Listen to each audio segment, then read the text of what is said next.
પ્રેમને કોઈ બંધન નથી નડતા, પ્રેમને કોઈ સીમાડા નથી નડતા અને ખાસ પ્રેમને કોઈ નાત જાત નથી નડતી. આ ખાલી કહેવા માટે બધું સારું લાગે છે, પણ જ્યારે જ્યારે આંતરજ્ઞાતીય લગ્નની વાત આપણા સમાજની અંદર સામે આવે એટલે વિરોધ ચોક્કસથી થાય છે. એ પછી કોઈ પણ સમાજ હોય, અમુક સમાજને બાદ કરતા બધા જ સમાજની અંદર આંતરજ્ઞાતીય જ્યારે જ્યારે લગ્ન થાય છે ત્યારે ત્યારે વિરોધ થાય છે.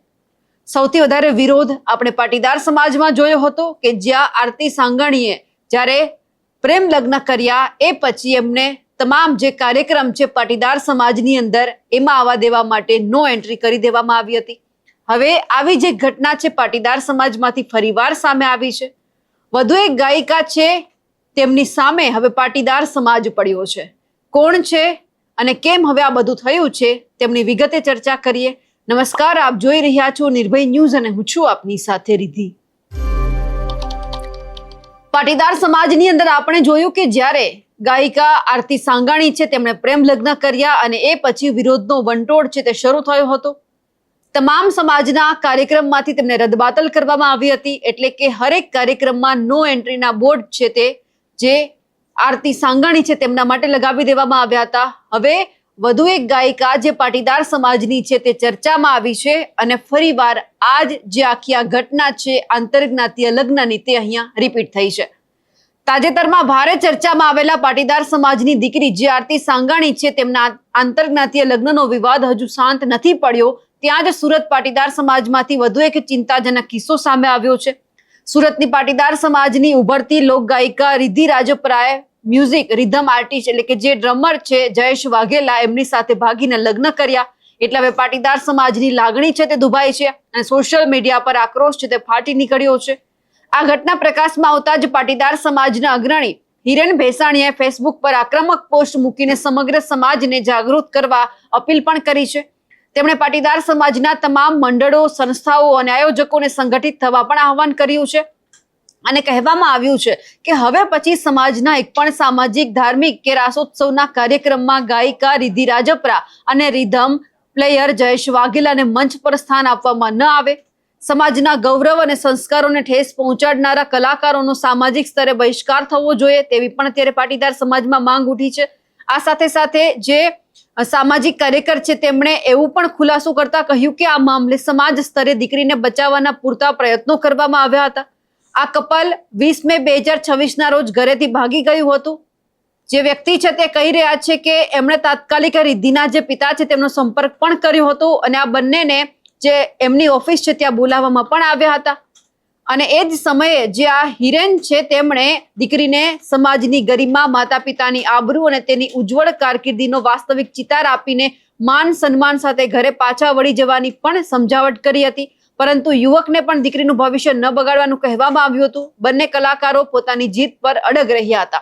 ત્યારે હવે જે રીતે તેમણે સોશિયલ મીડિયા ઉપર પોસ્ટ કરી અને કહ્યું છે કે જ્યારે જ્યારે આવી જે ઘટનાઓ આપણા સમાજમાં બને છે, આપણા સમાજને આનાથી ખૂબ મોટી ઠેસ છે તે પહોંચી રહી છે. પાટીદાર સમાજમાં સંસ્કારો અને પરિવારની આબરૂનું સ્થાન હંમેશા સર્વોપરી રહ્યું છે. રિદ્ધિએ તેના માતા પિતાને ક્યારેય સમાજમાં નીચું જોવું નહીં પડે તેવો ભરોસો પણ આપ્યો હતો, પરંતુ દીકરીના આ અચાનક પગલાથી આખો પરિવાર અત્યારે સ્તબ્ધ થઈ ગયો છે.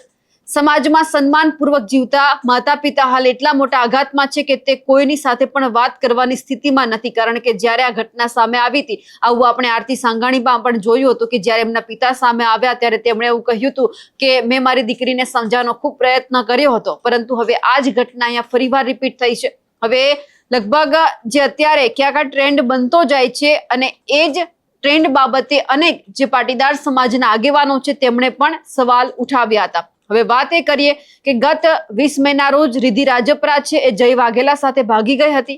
ત્યારબાદ બંને પ્રેમ લગ્ન કર્યા હતા. પરિવાર અને સમાજના અગ્રણીઓ દ્વારા દીકરીને પરત લાવવા માટે સમજાવવામાં આવી હતી. જોકે દીકરી પરત ફરવા તૈયાર નથી. પરિવારની એક જ માંગ છે કે જે રીતે તે નીકળી ગઈ છે તે જ રીતે તે ઘરે પાછી આવી જાય. જે રિદ્ધિ રાજપરા છે એમણે જય વાઘેલા સાથે ભાગીને લગ્ન કરી લીધા. એ બાદ સોશિયલ મીડિયા એકાઉન્ટમાં પણ પોતાનું જે નામ છે રિદ્ધિ રાજપરાની જગ્યાએ આરજે વાઘેલા કરી દીધું હતું. એટલે રિદ્ધિ રાજપરા પણ આરતી સાંગાણીના પગલે ચાલી રહી હોય તે પ્રકારનો ઘાટ સર્જાયો છે. સમાજ દ્વારા કરવામાં આવેલી અપીલના પગલે હવે રિદ્ધિ રાજપરા અને જય વાઘેલાના કાર્યક્રમને પણ કેન્સલ કરાવતા હોય તેવું સામે આવી રહ્યું છે. આ બધાની વચ્ચે પાટીદાર સમાજના એક આગેવાન પણ વધુ મેદાનમાં આવ્યા છે, વિજય માંગુકિયા, કે જેમણે આ ઘટના બાબતે શું કહ્યું છે એ પણ સાંભળી લઈએ. સરદાર પાટીદાર સમાજ પારિવારિક મૂલ્યો અને સંસ્કારોનું જતન કરવા વાળો સમાજ છે. ત્યારે છેલ્લા ઘણા સમયથી આ દીકરીઓ જે ગાયક કલાકારો છે ભાગીને લગ્ન કરે છે, સાથે સાથે આંતરજ્ઞાતિ લગ્ન કરે છે, ત્યારે સૌથી સમાજનું મોટું દૂષણ છે. સામાજિક રીતે આ વ્યવસ્થા ખોરવવા માટેનું મોટું દૂષણ ગણી શકાય. સામાજિક વ્યવસ્થા આંતરજ્ઞાતિ લગ્ન છે, સામાજિક વ્યવસ્થા ખોરવે છે. જ્યારે કોઈ દીકરી ભાગીને લગ્ન કરે છે ત્યારે સમસ્યા ઊભી થાય છે, ત્યારે કાં તો એ દીકરી સુસાઇડ કરવું પડે છે અને કાં તો એને સહન કરવું પડે છે. આ પ્રકારના દૂષણો હોય ત્યારે હું ચોક્કસ કહીશ કે અગાઉ આરતી સાંગાણીએ ભાગીને લગ્ન કર્યા હતા, અત્યારે રિદ્ધિ રાજપરાએ લગ્ન કર્યા છે. ત્યારે સમાજને હું કહીશ કે સ્વતંત્રતા આપ્યા પછી આ દીકરીઓ જ્યારે સ્વતંત્રતામાં ફેરવે છે ત્યારે બીજી દીકરીઓને નુકસાન થતું હોય છે. જે જેન્યુન દીકરીઓ છે, જે નાસા અને ઇસરો જેવી સંસ્થાઓમાં નોકરીઓ અથવા તો એ સ્થાન મેળવવા માટે જ્યારે આતાતુર હોય અને એ સ્થાન મેળવવા માટે સક્ષમ પણ હોય, ત્યારે આ દીકરીઓના લીધે જ્યારે આ મોટું દૂષણ ગણી શકાય, ત્યારે સમાજના આગેવાનોને હું કરબદ્ધ વિનંતી કરું છું કે સરકારશ્રીમાં વિનંતી કરે કે સરકારશ્રી આ વિષય ઉપર કાયદો બનાવે ને ભાગેડું લગ્ન વિષય ઉપર જ્યારે આ કાયદો રચાશે ત્યારે ચોક્કસ આ દૂષણ અટકશે. અને આવી દીકરીઓ જ્યારે ભાગીને લગ્ન કરે, આરતી સંઘાણી જેવી દીકરીઓ ભાગીને લગ્ન કરીને સોશિયલ મીડિયાની અંદર પોસ્ટ કરે, મીડિયાની અંદર જ્યારે વાતાવરણ બગાડે, ત્યારે ચોક્કસ રીતે સમાજને આ ચાખી ન લેવાય અને સમાજનું દૂષણ ગણી શકાય. રિદ્ધિ રાજપરાએ જે લગ્ન કર્યા છે એ પણ દૂષણ છે. હવે પણ વાત કરીએ કે રિદ્ધિ રાજપરા છે કોણ. સુરતમાં રિદ્ધિ રાજપરા પરિવાર સાથે રહે છે, મૂળ ભાવનગરના મહુવાના રહેવાસી છે. રિદ્ધિ પરિવારની એકની એક દીકરી છે, જ્યારે તેના પરિવારમાં માતા પિતા અને એક ભાઈ છે. પિતા રત્ન કલાકાર તરીકે કામ કરે છે અને દીકરીને સિંગર બનાવવા માટે નાનપણથી જ સપોર્ટ કરી રહ્યા હતા.